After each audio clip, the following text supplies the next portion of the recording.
सैकड़ों बार थपथपाई गई मेज के बीच अंतरिम बजट पेश किया गया और बड़े बड़े दावे किए गए।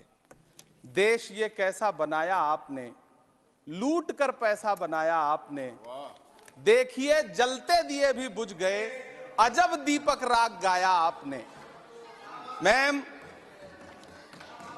पूरा सदन अमृत काल के बजट की चर्चा कर रहा है, मैं तो गरीबों की रोटी और दाल के बजट की चर्चा करूंगा। तुम्हारी फाइलों में गांव का मौसम गुलाबी है, मगर ये आंकड़े झूठे हैं, ये दावा किताबी है। मैं इस बजट को अमीरों के लिए पेश किया गया बजट कहूंगा। इसमें गरीबों के लिए कुछ है ही नहीं। नौकरी मांगने वाले नौजवानों पर लाठियां बरसाने वालों, आपने इस बजट में युवाओं को क्या दिया? आपने पुरानी पेंशन बहाली की मांग करने वालों को क्या दिया?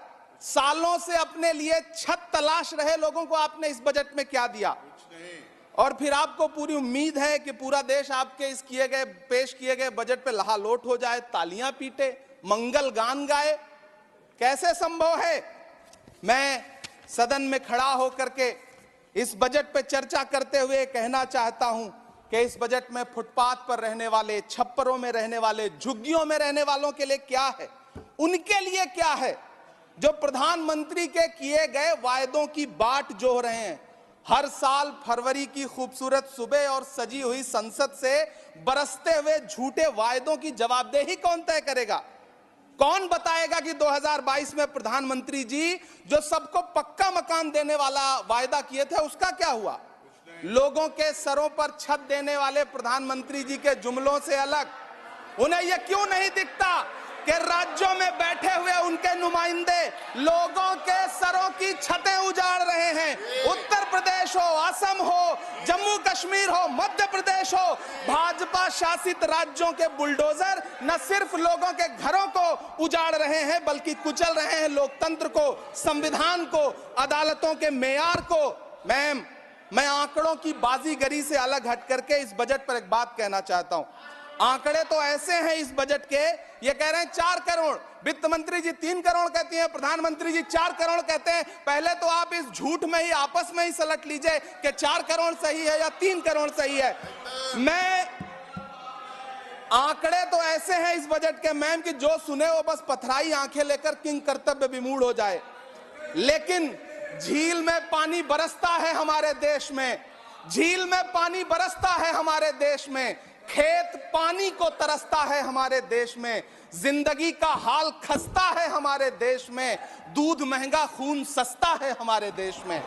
मैम, रोजगार, महंगाई, किसान, मनरेगा, पेट्रोल डीजल के दाम, गैस सिलेंडर के दाम, फसलों की एमएसपी की गारंटी, इन सब जन सरोकार की बातों से इस बजट का कोई लेना देना नहीं। हमारे ट्रेजरी बेंच के साथी हंगामा कर रहे हैं। मैं तो कहना चाहता हूं मैम, वो एक बार इनके एक नेता एक गांव में गए और उन्होंने गांव में कहा कि गांव वालों आओ, मैं तुम्हारी समस्याएं समाप्त करना चाहता हूं। गांव वाले इकट्ठा हो गए। नेताजी ने गांव वालों से कहा बताओ तुम्हारी 2 समस्याएं बताओ, मैं दोनों समस्याओं का यहीं पे समाधान करूंगा। तो गांव वालों ने कहा साहब हमारी पहली समस्या है कि हमारे यहाँ कोई हॉस्पिटल नहीं है। तो नेताजी ने मोबाइल निकाला, कहीं फोन मिलाया और मिला के फोन पे पता नहीं क्या कुछ कहा कि यहाँ गांव में हॉस्पिटल नहीं है, हॉस्पिटल तुरंत, यहाँ हॉस्पिटल चाहिए। गांव वाले खुश हो गए कि 1 मिनट में यहाँ हॉस्पिटल आ रहा है। अगली समस्या के बारे में उन्होंने, नेताजी ने गांव वालों से कहा कि मैंने आपकी पहली समस्या समाप्त कर दी, दूसरी समस्या बताओ। तो गांव वालों ने कहा साहब इस गांव में कोई भी मोबाइल का नेटवर्क ही नहीं है। ये है इनके काम करने का तरीका, ये है झूठ बोलने का तरीका। इन्होंने वायदे किए बड़े बड़े, जो 10 साल के इनके वायदे हैं, मैं उनके बारे में बात करूंगा। वायदों से ज्यादा इनके नारों पे बात करूंगा। पहला नारा था बहुत हुई महंगाई की मार, अब की बार मोदी सरकार। आइए इस नारे की समीक्षा करते हैं। पेट्रोल, डीजल, गैस, ये तो बड़ी बड़ी बातें हैं। आटा, चावल, दूध, दही, पनीर, छाछ, सब चीज पे जीएसटी। अरे ये फिल्में टैक्स फ्री करने वाले लोग कफन तक पर जीएसटी लगा रहे हैं और ये गरीबों की बात करते हैं। मैम, ये सरकार झूठ की सरकार है। ये सरकार के जितने दावे हैं सब खोखले हैं। आज प्रधानमंत्री जी कह रहे थे सबका साथ सबका विकास। ये कैसा सबका साथ सबका विकास है कि मौलाना आजाद नेशनल फेलोशिप आपने बंद कर दी, आपने माइनॉरिटी डिपार्टमेंट का बजट घटा दिया। आप कह रहे हैं सबका साथ सबका विकास। आप बात करते हैं बेटी बचाओ बेटी पढ़ाओ। हमारी आंखें हाथरस से लेकर कठुआ से लेकर के और देश की जंतर मंतर की सड़क वो देख रहे हैं जब हमारी ओलंपिक पदक लाने वाली बेटियों को प्रधानमंत्री की चौखट पे अपना मेडल रख देना पड़ रहा है। इससे शर्मनाक क्या हो सकता है। मैम, कृषि विकास दर जो 2014 में 4.6% थी, इस वर्ष गिरकर 1.8 कैसे हो गई? क्यों हर दिन 31 किसान आत्महत्या करने को मजबूर हैं? ये सरकार उन पर क्यों बात नहीं करती? कीमत तो बहुत बढ़ गई शहरों में धान की, लेकिन विदा ना हो सकी बेटी किसान की। मौका मिला तो लोगों ने कुर्सी के वास्ते तस्वीर ही बिगाड़ दी हिंदुस्तान की, और आज बड़ी बड़ी बातें कर रहे हैं। मैं यहां पर आपसे खड़ा होकर के मैं अंत में इतना कहना चाह रहा हूं, मैं ट्रेनों के डिब्बे को वंदे भारत कोच में बदलने का एक प्रस्ताव रखा अपने भाषण में। ठीक है, ये सुनने में कानों को बहुत अच्छा लगता है, लेकिन मैम, ये सरकार ट्रेनों की सुरक्षा के बुनियादी मुद्दों पर एक शब्द नहीं बोलना चाहती। बालासोर हादसे में घायल हुए लोगों की चिता की राख अभी तक ठंडी नहीं हुई है। वंदे भारत के वीडियो पोस्ट करने वाली ये सरकार कभी भारत की जनरल डिब्बों की, रेलवे के स्लीपर क्लास डिब्बों की वीडियो अगर पोस्ट करे ट्विटर पे तब समझ में आए। बिहार से, इलाहाबाद से, लखनऊ से दिल्ली आने वाली, मुंबई जाने वाली ट्रेनें देख लीजिए, उनकी हालत देख लीजिए, तो आपको लगेगा कि ये वही ट्रेनें हैं। आज स्थिति ये है कि रेलवे स्टेशन तो छोड़िए, रनवे पर खाना खिला रही हैं आपकी प्राइवेट एयरलाइंस। अभी आपने जुर्माना लगाया है, नोटिस दिया है एक एयरलाइंस को, यह स्थिति आपने करके रख दी है ट्रेनों की। जुर्माना लगाया है, नोटिस दिया है एक एयरलाइंस को, यह स्थिति आपने करके रख दी है ट्रेनों की, एयरलाइंस की। ऐसे में मैम, कागजों पर तो आप कितना भी वंदे भारत और बुलेट ट्रेन सर पर दौड़ा लीजिए, लेकिन असल में भारत की ट्रेनों की डिब्बों की सवारियों की हालत देखने लायक है। अगर सरकार खुली आंखों से उसे देखना चाहे तो देखे और उनकी स्थिति सुधारे। आज प्रधानमंत्री जी ने अपने भाषण में यहां खड़े होकर कई बार न्यू मिडिल क्लास की बड़ी चर्चा की, न्यू मिडिल क्लास जनरेट करेंगे, लेकिन मैं तो यहां खड़ा होकर के सरकार से कहना चाहता हूं कि न्यू मिडिल क्लास का जुमला अपने पास रखिए। यह बताइए कि जो पुराना मिडिल क्लास है उसके साथ आप कैसा व्यवहार कर रहे हैं। आज उसकी स्थिति क्या है?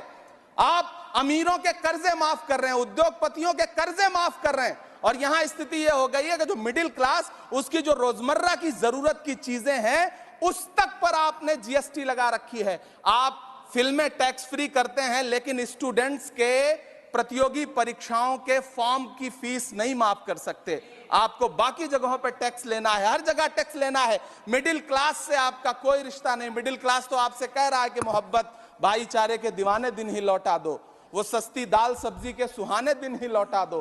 ये अच्छे दिन तो अंबानी अडानी को मुबारक हो, हमें ऐसा करो साहब, पुराने दिन ही लौटा दो। वो पुराने दिन जो बहुत अच्छे थे, वो पुराने दिन जहां लोग एक दूसरे से मिलजुल करके रहते थे। मैम, इलाहाबाद, दिल्ली, कोटा जैसे शहरों में छोटे छोटे कमरों में अभावों के साथ पढ़ाई कर रहे युवा किताबों के साथ गल चुके हैं। उनके हिस्से अधेड़ अवस्था तो आई है, लेकिन नौकरी और रोजगार नहीं आया। हर साल 2 करोड़ नौकरियां देने का दावा करने वाली ये सरकार 10 साल में युवाओं को नौकरियां नहीं दे पा रही है। 20 करोड़ नौकरियों का बोझ है इस सरकार के कंधे पर, और 2024 में देश देखेगा कि उन्हीं 20 करोड़ नौकरियों के बोझ तले दबकर बैठ जाएगी यह सरकार। यह देश देखेगा, क्योंकि जिस ओर जवानी चलती है उस ओर जमाना चलता है। देश का युवा नाराज है, देश का युवा गुस्से में है। ऐसे में उसकी पीड़ा को इस बजट में कहीं भी आवाज देने की कोशिश नहीं की गई। मैं आपके बीच खड़ा हूं, मैं तो वित्त मंत्री जी का भाषण सुन रहा था। यह कहा जा रहा था यह अमृत काल का बजट है, यह अमृत काल का बजट है। यह कौन सा बजट है यह बाद में तय होगा, लेकिन मैं इतना जानता हूं कि यह इस सरकार का अंतिम बजट है, आखिरी बजट है। इसके बाद न्याय का बजट पेश होगा जिसकी इमरान चर्चा जी, राहुल गांधी जी अपना- पूरे देश में कर रहे हैं। न्याय अपना का वाणी बजट, को विराम 5 न्याय, दीजिए। महिलाओं Your के time लिए, is over. युवाओं के लिए, सामाजिक न्याय की बात जिसकी चर्चा पूरे देश में Your time जाकर is के राहुल over. गांधी जी कर रहे हैं, वो न्याय का बजट पेश होगा अगली बार। ये इस सरकार का अंतिम बजट है, अंतिम बजट है। अमृतकाल में गरीबों की रोटी और दाल के लिए इस बजट में Thank कोई you. प्राविधान नहीं आपका है, time- कोई आपका चर्चा time नहीं खत्म हो गया है। है। बहुत बहुत धन्यवाद। Thank you.